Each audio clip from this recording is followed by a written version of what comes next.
Welcome to my review of the Accuteck Ship Pro scale.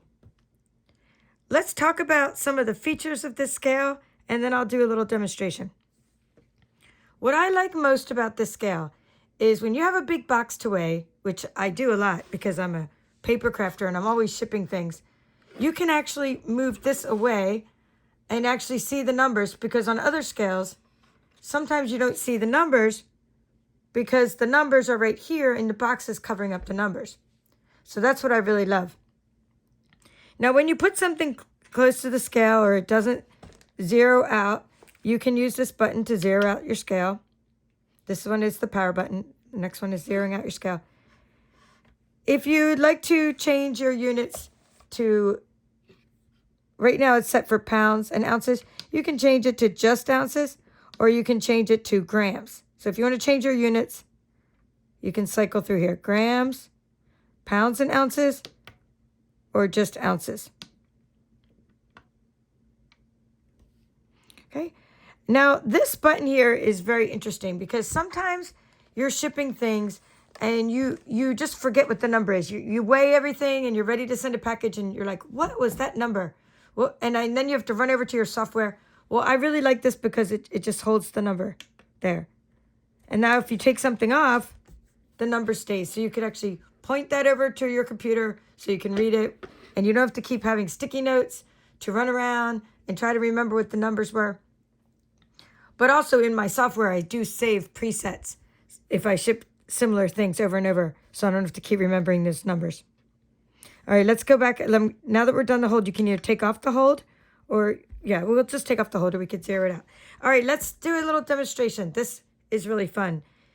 It doesn't look like it would be here, but this has a little platform. These platform sides come up. So this helps keep your stuff stable. If you have a lot of stuff and you want to, it's leaning against something, you want to make sure it's all in there. So I like those little ledges that open up, or little stands. Okay, let's put our package on here. Doesn't weigh much, but you need to put the package on if you're weighing your items. I'll turn that for the glare. I'm going to add, so this is a swag bag that I'm sending to someone with a bunch of ribbon and swag and craft items. Now what I do is I like to use my scale for a sort of if-then analysis. If I add a bunch of things, will my postage go up? Well, in conjunction with using my software. So I know I can go up to about 11 ounces without really adding any more to it. So you just kind of add a couple things. Some Christmas cheer. Now, even though I can't go up to 11 ounces, you don't want to go exactly close because every scale is calibrated a little differently. There you go. 10.8 is good. Maybe I still have a piece of paper to add to this. Or, let's see, a gift card holder or something. Oh, it went over. So you want to make sure that you have a little bit of leeway, maybe even just one peppermint stick. And then you have 10.5. That should be good no matter what other scale this is going to be weighed on. So stuff everything in there. If you're going to add tissue paper, you want to put that on. Consider that as well, because that has a little bit of weight. And even just shifting it around sometimes changes the weight. So what I do recommend when you're using a scale like this is to turn over your package. First of all, you want to make sure it can fit in there because that's important. And double check that when you do put it in the package, that the weight doesn't change. And you can try to move it onto different parts of the scale to see if the weight changes. And you can see how the middle is when it weighs the most. So just those little things change the numbers a bit, just because the way it's shifted. But if you use the ledge, you use 2 hands for that, and you put this on there, you should get a really accurate weighing, okay? A really accurate weight, because this is leaning onto the scale in the right way. All right, so if you were, say you didn't want to weigh the packaging itself. I'm just going to I'm going to close this down.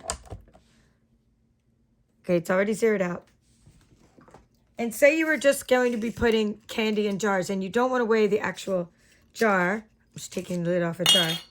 And you only want to weigh the candy in the jar. What you would do is you would put the jar on to the scale and then you would zero out the scale. And then you can add the candy, and whatever weight you get is the weight of the candy or whatever product that you're working on. So that's important if you, especially if you want to have some consistency in your product weights. So I hope you enjoyed this demonstration of the Accuteck Ship Pro scale.